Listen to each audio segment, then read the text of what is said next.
This information is for you if you are about to have or are recovering from an abdominal hysterectomy, an operation to remove your uterus or womb through a cut in your tummy. You might also find it useful to share this information with your family and friends. There are different types of abdominal hysterectomy, including total hysterectomy, when both the uterus and cervix or neck of the womb are removed. Subtotal hysterectomy, where just the uterus is removed and the cervix is not. Hysterectomy with salpingo-oophorectomy, removal of one or both of your ovaries and your fallopian tubes at the same time. The type of hysterectomy will depend on your personal circumstances and will be discussed with you by your gynaecologist before your operation. You will need an anaesthetic for an abdominal hysterectomy. This will be a general anaesthetic or a regional anaesthetic, spinal or epidural.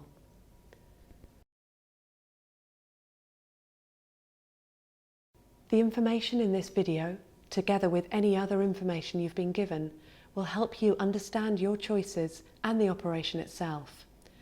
The information gives general advice based on women's experience and expert opinion.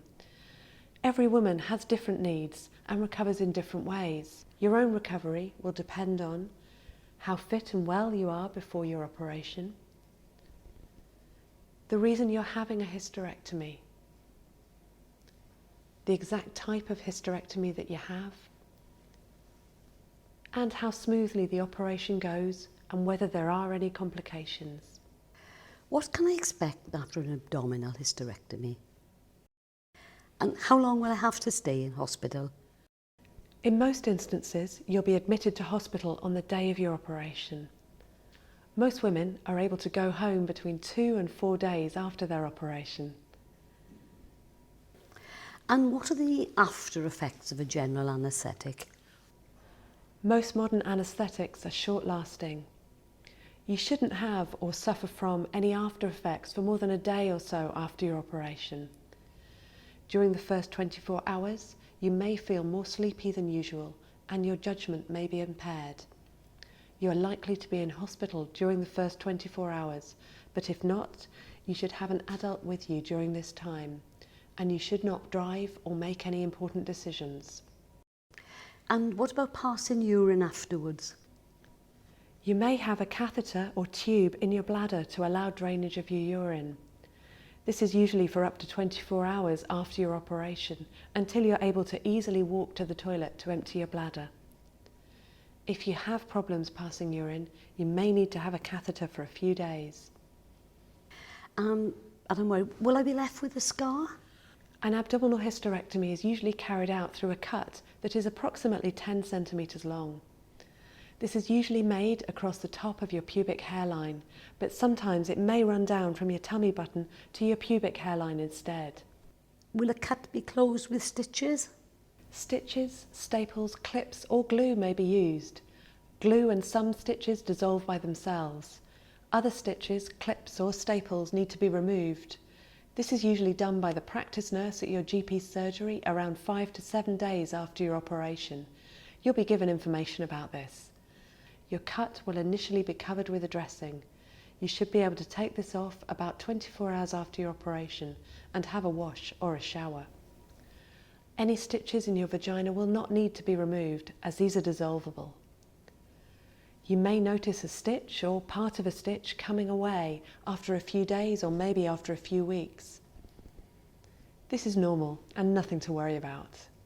Occasionally, a drain, a small tube, is inserted through your lower abdominal wall to drain off any blood or fluid that may accumulate immediately after your operation. This will be removed by a nurse after your surgery while you're still in hospital. Will I have a lot of bleeding? You can expect to have some vaginal bleeding for 1 to 2 weeks after your operation. This is like a light period and is red or brown in colour. Some women have little or no bleeding initially and then have a sudden gush of old blood or fluid about 10 days later. This usually stops quickly. You should use sanitary towels rather than tampons, as using tampons could increase the risk of infection. And I am a bit worried. Will it be painful? You can expect pain and discomfort in your lower abdomen for at least the first few days after your operation. When leaving hospital, you should be provided with painkillers for the pain you're experiencing. Sometimes painkillers that contain codeine or dihydrocodeine can make you sleepy, slightly sick and constipated. If you do need to take these medications, try to eat extra fruit and fibre to reduce the chances of becoming constipated. Taking painkillers as prescribed to reduce your pain will enable you to get out of bed sooner, stand up straight and move around, all of which will speed up your recovery and help to prevent the formation of blood clots in your legs or your lungs. Following your operation, your bowel may temporarily slow down, causing air or wind to be trapped. This can definitely cause some pain or discomfort until it's passed. Getting out of bed and walking around will help. Peppermint water may also ease your discomfort. Once your bowels start to move, the trapped wind will ease. And will I be able to eat and drink after the operation? After your operation, you may have a drip in your arm to provide you with fluids. When you're able to drink again, the drip will be removed. You will be offered a drink of water or cup of tea and something light to eat. If you're not hungry initially, you should drink fluid. Try eating something later on. And what about washing and showering? You should be able to have a shower or bath and remove any dressings the day after your operation. Don't worry about getting your scars wet, just ensure that you'd pat them dry with clean disposable tissues or let them dry in the air. Keeping scars clean and dry helps healing. There is a small risk of blood clots forming in the veins of your legs and pelvis, deep vein thrombosis, after any operation. These clots can travel to the lungs, a pulmonary embolism, which could be serious. You can reduce the risk of clots by being as mobile as you can, as early as you can after your operation. Doing exercises when you're resting, for example, pump each foot up and down briskly for 30 seconds by moving your ankle. Move each foot in a circular motion for 30 seconds. Bend and straighten your legs one leg at a time, 3 times for each leg. Some patients are given other measures to reduce the risk of a clot developing. These may include daily heparin injections, a blood thinning agent. You may need to continue having these injections daily when you go home. Your doctor will advise you on the length of time you should have these for.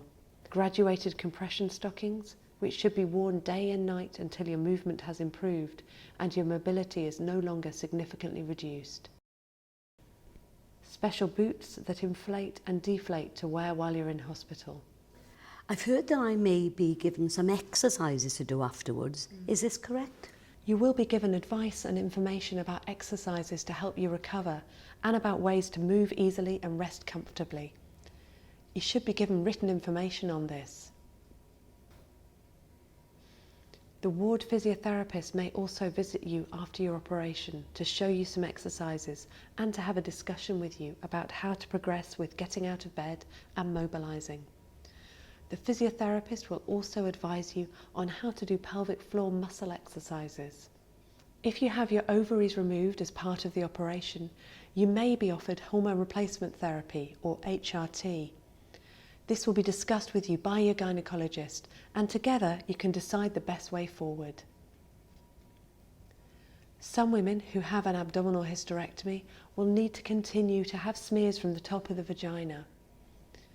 Your GP or your gynaecologist will be able to tell you if this applies to you.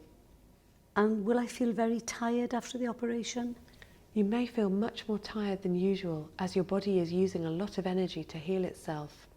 You may need to take a nap during the day for the first few days.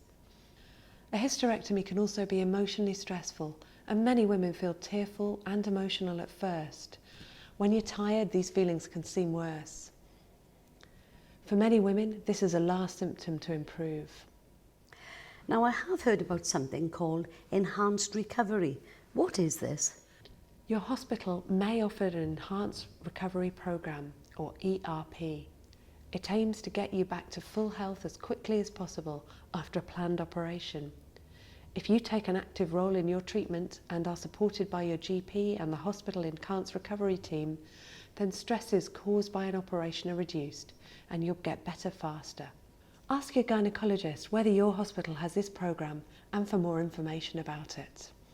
And I need to know, what can slow my recovery? It can take longer to recover from a hysterectomy if you've had health problems before your operation. For example, women with diabetes may heal more slowly and be more prone to infection. If you smoke, smokers are at increased risk of getting a chest or wound infection during their recovery, and smoking can delay the healing process. If you were overweight at the time of your operation. For women who are overweight, it can take longer to recover from the effects of the anaesthetic, and there is a higher risk of complications such as infection and thrombosis, or if there were any complications during your operation. Recovering from an operation is a very personal experience. If you're following all the advice that you've been given but do not think that you're at the stage that you ought to be, then talk with your GP. And when should I seek medical advice after my abdominal hysterectomy? While most women recover well after an abdominal hysterectomy, complications can occur, as with any operation. You should seek medical advice from your GP, the hospital where you had your operation, NHS 111 or NHS 24 if you experience burning and stinging when you pass urine or pass urine frequently. This may be due to a urine infection. Treatment is with a course of antibiotics. Vaginal bleeding that becomes heavy or smelly. If you're also feeling unwell and have a temperature or fever, this may be due to an infection or small collection of blood at the top of the vagina called a vault hematoma. Treatment is usually with a course of antibiotics. Occasionally you may need to be admitted to hospital for the antibiotics to be administered intravenously or into a vein. Rarely this blood may need to be drained. Red and painful skin around your scars. This may be due to a wound infection. Treatment is with a course of antibiotics. Increasing abdominal pain. If you also have a temperature or fever, have lost your appetite and are vomiting, this may be due to damage to your bowel or bladder, in which case you will need to be readmitted to hospital. A painful, red, swollen, hot leg or difficulty bearing weight on your legs. This may be due to a deep vein thrombosis or DVT. If you have shortness of breath or chest pain or cough up blood, it could be a sign that a blood clot has travelled to the lungs, a pulmonary embolism. If you have these symptoms, you should seek medical help immediately. You should usually allow 4 to 6 weeks after your operation to allow your scars to heal. It is then safe to have sex as long as you feel comfortable.